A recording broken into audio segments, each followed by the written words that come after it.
This program is sponsored by Orient Pest Solutions Private Limited. Pests are smart, we are smarter. মাঝে মাঝে বৃষ্টি, কিন্তু শরতের আকাশ বলছে পুজো আসতে আর বেশি বাকি নেই। সেজে উঠছে শহর থেকে গ্রাম।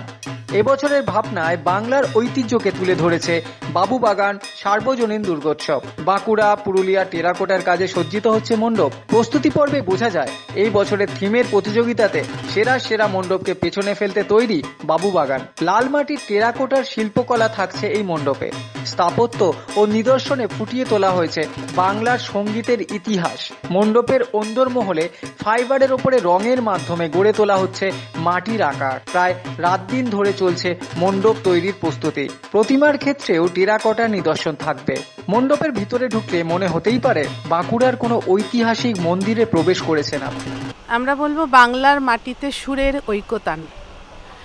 বাংলায় বহু বাদ্যযন্ত্র আছে যেগুলো বাংলার সাথে ভীষণভাবে ওতপ্রোতভাবে যুক্ত, অথচ আমরা সেইগুলোর ঠিকমতো ব্যবহার এখনকার যারা প্রজন্মের ছেলেমেয়ে তাদের কাছে হয়তো অজানা। তো আমরা এই প্রত্যেকটা বাদ্যযন্ত্রের প্রত্যেকে নিজস্ব একটা সুর, তাল, ছন্দ আছে, এবং এরা যখন একত্রে বাজে তখন সেটা একটা ঐকতানের রূপ নেয়, যেখানে আমরা বলতে পারি বাংলার মাটি এটা শুধু সুরের ঐকতান নয়, এটা সম্প্রীতি মৈত্রীর মেলবন্ধন। আর আমরা এই পুরোটাকে যেটা করেছি, বিষ্ণুপুরের যে টেরাকোটার যে মন্দিরগুলো আছে সেই সমস্ত মন্দিরগুলোর সংমিশ্রণে একটা কাল্পনিক দুর্গা মন্দির, যেখানে মন্দিরের সামনে থাকবে নাট মন্দির। এই নাট মন্দিরে এই বাজনাগুলো টেরাকোটার রূপে থাকবে, সেগুলোর থেকে প্রত্যেকটার থেকে নিজস্ব সুর বেরিয়ে আসবে। আর তার সাথে থাকবে মন্দিরে প্রতিমা, যিনি দুর্গা মা, যিনি আসবেন তার সন্তানাদিকে সাথে নিয়ে। সেই টেরাকোটার যে মূর্তিগুলো হবে সেটা একেবারেই টেরাকোটার তৈরি। মানে সাধারণত কাঠামো কিছু একটা থাকে, টেরাকোটার মূর্তিতে কিন্তু কোনো আলাদা করে কাঠামো না, প্রত্যেকটাই মাটি দিয়ে তৈরি, আমরা যেটাকে বলি পোড়া মাটি দিয়ে তৈরি। সেই টেরাকোটার মূর্তিগুলোই থাকবে। আর একটি জলাশয় রাখা আছে। আমরা জানি, আমরা মন্দিরে যখন প্রবেশ করি তখন নাট মন্দির যেমন থাকে, তার আগে জলাশয় থাকে, যেখানে আমরা পা ধুয়ে, হাত ধুয়ে একটা বিশুদ্ধ ভাবের ভেতরে ঢোকার চেষ্টা করি। সেটার একটা প্রতীকী রূপ আমরা মাটির সঙ্গে একেবারে মাটির গন্ধ যাতে পাই সেই মাটি দিয়েই তৈরি করার চেষ্টা করছি। কিছু হয়তো আমরা পিওপির কিছু জিনিস হয়তো ব্যবহার করেছি, যেখানে মাটির একটা সংমিশ্রণ থাকে। প্রতিমা একেবারেই টেরাকোটার তৈরি, মাটি দিয়েই তৈরি, এবং সেটা ভাটিতে যেমন পুড়িয়ে করা হয় সেইভাবেই। সুদূর বিষ্ণুপুরের পাঁচমুড়া একটি গ্রাম আছে, প্রায় ওখান থেকেও 35 কিলোমিটার যেতে হয়, সেইখান থেকে প্রতিমা আসছে। দর্শকরা, আমি বলবো আমাদের একটা হেরিটেজ আছে, একটা ঐতিহ্য আছে, আমাদের সংস্কৃতিটাকে আমরা ভালোবাসি, বাংলার সংস্কৃতি। আমরা বাংলাকে বিশ্ব বাংলায় পরিণত করবার চিন্তা করছি, চেষ্টা করছি, মুখ্যমন্ত্রীও তাই ভাবছেন।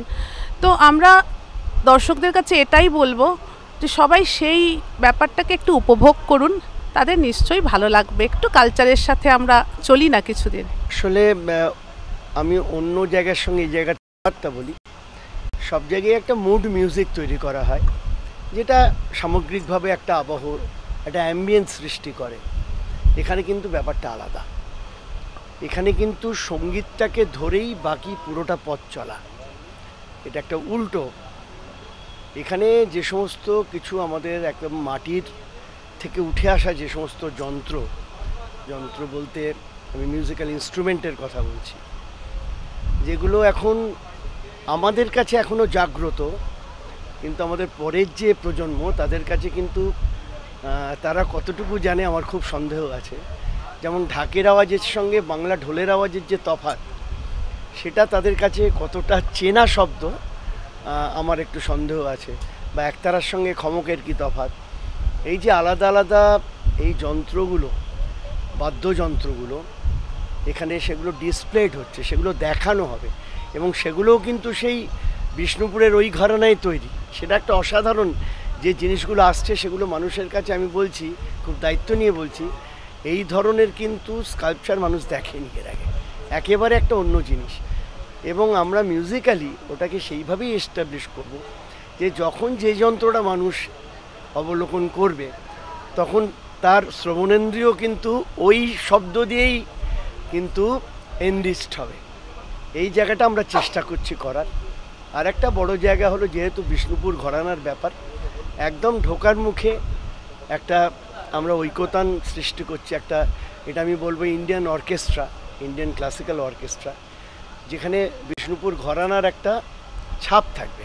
যখন মানুষ ঢুকবে তখন ওই সুরেতে মজে মানুষ ঢুকবে, ঢুকে তারপরে বাদ্যযন্ত্র দেখবে, তারপরে গিয়ে যখন মণ্ডপে ঢুকবে তখন স্তোত্রের সঙ্গে আমাদের যে ঢোলের ঢাকের ব্যাপার, এই সব মিলিয়ে এটা একটা মিউজিক্যাল সিম্ফনি, যে সিম্ফনিকটা কিন্তু একান্তই আমাদের বাংলার নিজস্ব। এটা কিন্তু একটা বড় ব্যাপার। চেষ্টা করছি, আমি জানি না কতটা পেরে উঠবো, চেষ্টায় আমাদের ঘাটতি থাকবে না এইটুকু বলতে পারি। কারণ যে মানুষগুলো আমাকে ডেকে এনেছেন এনাদের কমিটমেন্টের কাছে একটা মাথা নোয়াতেই হয়, সম্মান জানাতে হয় ওনাদের ইচ্ছেটাকে, কারণ এই ধরনের ইচ্ছে কম মানুষ পোষণ করেন। কাজেই আমারও তো একটা দায়িত্ব থেকে যায় যাতে কিছুটা হলেও আমি চেষ্টা করতে পারি এদের সাহায্য করার জন্য। আমার চেষ্টাটা আমার তরফ থেকে 100 থাকবে, এরপরে দেখা যাক কি হয়, বাকি কথাটা তো দর্শকেরা বলবে। বাউবাগান বাংলার এই বড় দুর্গোৎসবের একটা ঐতিহ্য, এবং আমরা ছোটোবেলা থেকেও এই পুজোকে দেখে এসেছি। লাখো লাখো মানুষ যখন আসে তারা প্রতি বছর বাউবাগান থেকে কিছু দেখবে, নতুনত্ব, সেই আশা নিয়েই আসে। সবচেয়ে বড় জিনিস আমরা দেখতে পাই, আমরা যখন বাউবাগানের সদস্যরা এবং প্রশাসনিক কর্মকর্তারা যখন এই দর্শনার্থীদের ভিড় সামলাতে ব্যস্ত থাকেন, তখন হাত ধরে বাচ্চাকে তার বাবা বলছে, আমিও কিন্তু দাদুর সঙ্গে হাত ধরে এই ঠাকুর দেখতে আসতাম।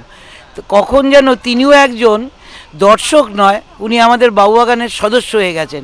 অতএব মানুষ, পরবর্তী দর্শক কিভাবে বাউবাগানের এই প্রতিমা দর্শন করবেন তারও একটা দায়িত্ব থাকে।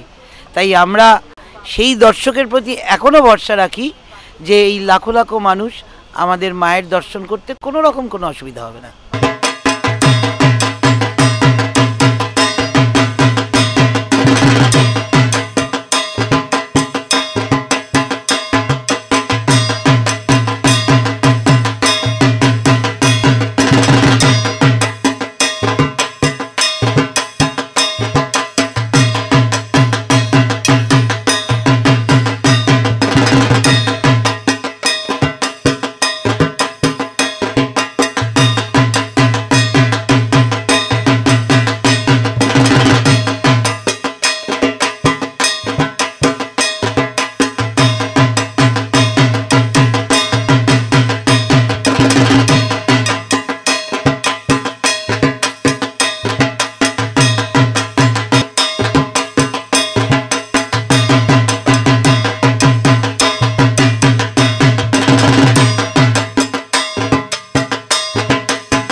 সত্যজিৎ অধিকারীর রিপোর্ট 24 আওয়ার্স টিভি।